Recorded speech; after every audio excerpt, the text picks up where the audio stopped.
If any of Aleister Crowley's children were to ask him, "What did you do in the Second World War, Daddy?" the answer for him would have been cocaine and sex magic.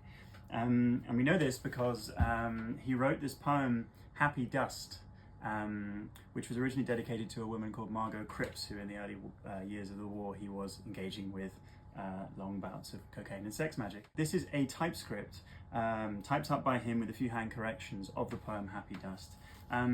It actually has a manuscript title page intended for inclusion in the paean book.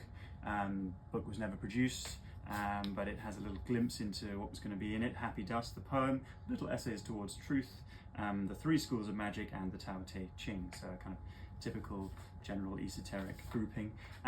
But it's a wonderful thing to have because it captures the gloriously bad poetry that Crowley wrote.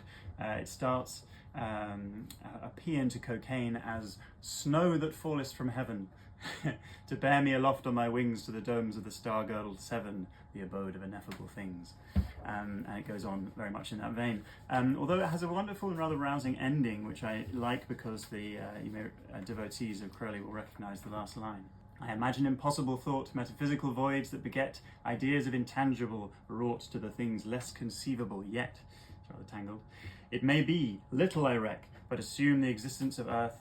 Am I born to be hanged by the neck, a curse from the hour of my birth? Am I born to abolish man's guilt, his horrible heritage, or a seed in his wantonness spilt by a jester? I care not a straw, for I understand, do what thou wilt, and that is the whole of the law."